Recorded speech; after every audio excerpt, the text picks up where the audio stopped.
की वंदे वंदे वंदे।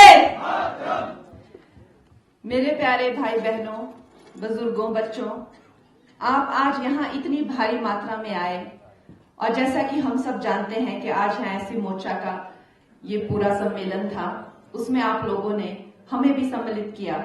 उसके लिए आपका तहे दिल से बहुत बहुत आभार। यहाँ विशेष रूप से कुल्लू मेरे लिए बहुत विशेष है।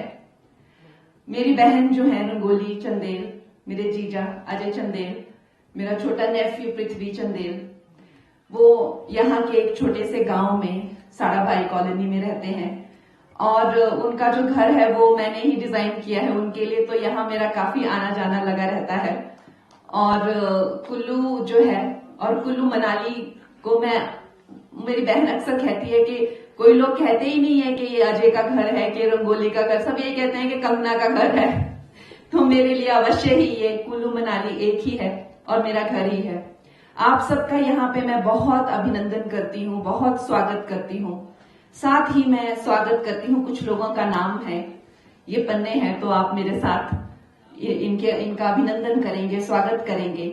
श्री जयराम ठाकुर जी, पूर्व मुख्यमंत्री एवं नेता प्रतिपक्ष। श्री गोविंद सिंह ठाकुर, प्रभारी मंडी संसदीय क्षेत्र। श्री महेश्वर सिंह, पूर्व संसद, पूर्व विधायक। श्री रवि ठाकुर, पूर्व विधायक एवं भाजपा प्रत्याशी लाहौल स्पीति।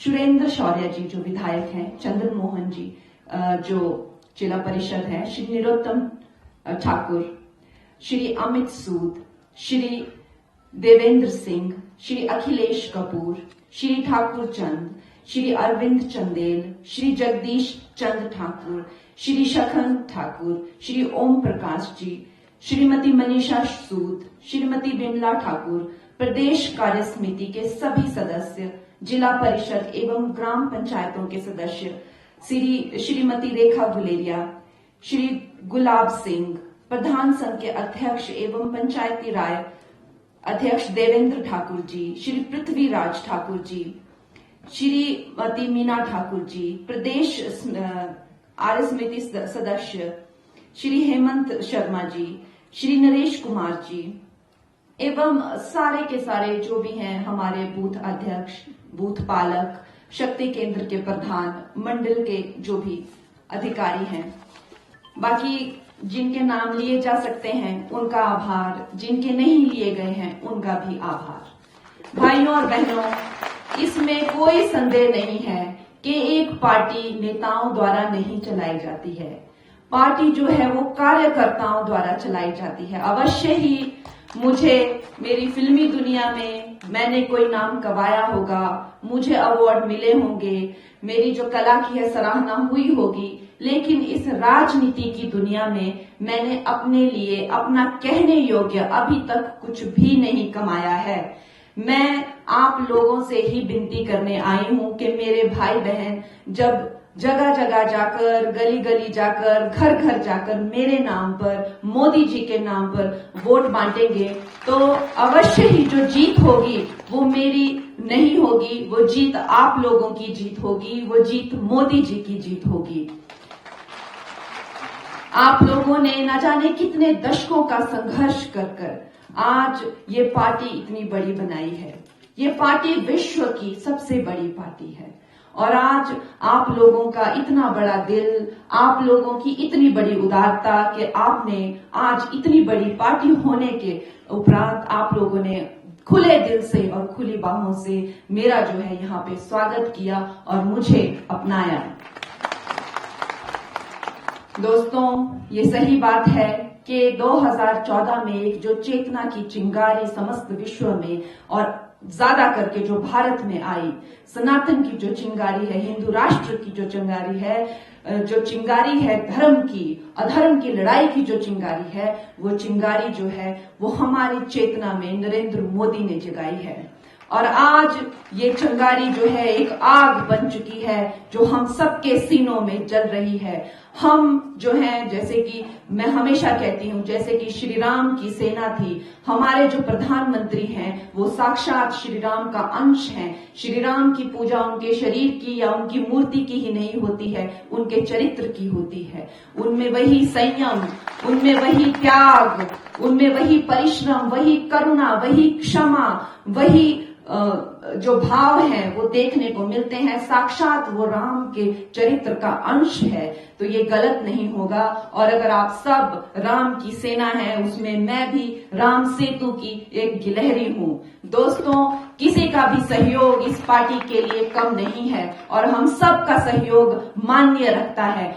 आप और मैं, हम लोगों का अपना कोई अस्तित्व होना ही नहीं चाहिए। हम सब नरेंद्र मोदी हैं। हम सब उनकी चेतना, उनकी त्याग और उनके चरित्र का एक अंश है।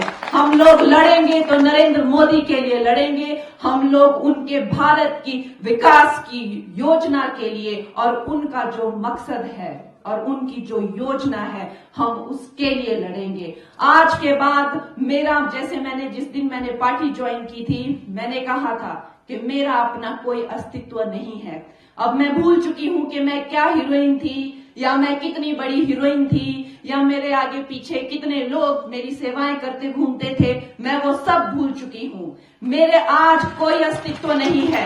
मेरा एक ही अस्तित्व है और वो है भारतीय जनता पार्टी। आप सब मैं हूं और मैं आप सब हैं। हम लोग एक हैं। हम लोगों में कोई भी असमानता नहीं है। दोस्तों, इसी कार्यक्रम के लिए और इसी एक मकसद के लिए हम सब जुड़े हैं। और अब हमारे सामने एक बहुत बड़ी लड़ाई है।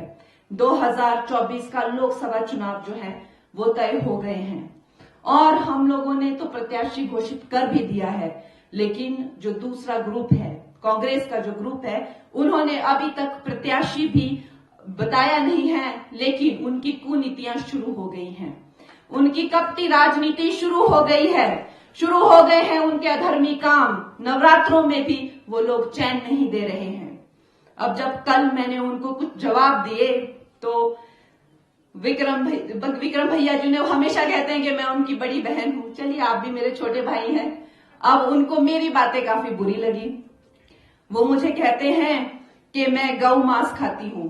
तो मैंने कहा कि आपके पास कुछ तो इसका प्रूफ होगा, प्रमाण होगा। तो वो कहते हैं छोड़ो, हमें क्या लेना देना, तुम क्या खाती हो, हमें इससे कोई मतलब नहीं है, काम की बात करो। मैंने कहा अच्छा, तो काम की बात बताइए, फिर आपने किया क्या है अब तक? कहा था पेंशन स्कीम वापस लाएंगे, वो तो लाए नहीं। महिलाओं को 1500 रुपए देंगे, वो तो दिए नहीं। 6 लाख से ज्यादा जो है नौकरियां देंगे, वो तो हुई नहीं। फिर कहा था मेडिकल, मोबाइल हॉस्पिटल घुमा करेंगे, फ्री इलाज कराएंगे, वो भी नहीं किया। फिर कहा कि जो हमारे जो फल उगाने वाले जो बागवान हैं, वो निर्धारित करेंगे कि क्या प्राइस में बेचेंगे, वो भी नहीं। और ना जाने ऐसे कितने झूठे वादे, एक भी काम उन्होंने नहीं किया। शेम। और मैं उनसे काम की बात करती हूं कि विक्रम भैया, आप काम की बात करिए, क्या काम करवाए आपने और कब आए? आप हमेशा कहते हैं कि ये हिमाचल की नहीं है। उन्होंने अपना पूरा ठेका लिया हुआ है, किसको वो बताएंगे हिमाचल का सर्टिफिकेट मिलेगा, किसको नहीं मिलेगा। कई वंशों से जो है मेरा परिवार हिमाचल में रह रहा है। मेरे पिताजी का क्रशर का बिजनेस है, बहुत ही उनका जाना माना एक नाम है। मेरे दादाजी भी विधायक रह चुके थे। हमें कहते हैं हम तो हिमाचल के हैं ही नहीं। मुझे उन्होंने ये कर दिया है और कहते हैं कि मेरे लिए अभद्र भाषा यूज की। ऐसी भाषा हिमाचल में कभी यूज ही नहीं हुई है। तो मैं उनको पूछना चाहती हूँ, क्या मुझे बताएंगे कि मैंने क्या अभद्र किया? अगर अपने छोटे भाई को कोई राजा बाबू कहता है तो क्या वो अभद्र है? या प्यार से राजा बेटा बोलता है तो क्या अभद्र है? अभद्र तो तब होता है जब अपनी बड़ी बहन को चरित्रहीन बोलते हैं, माया नगरी का जंजाल बोलते हैं, अपवित्र बोलते हैं, उसे अभद्र भाषा कहा जाता है। हमारे जो शिखर नेतृत्व हैं, हमारे जो प्रधानमंत्री हैं, वो हमारे लिए पूजनीय है, तभी तो हमने उन्हें अपना लीडर माना हुआ है।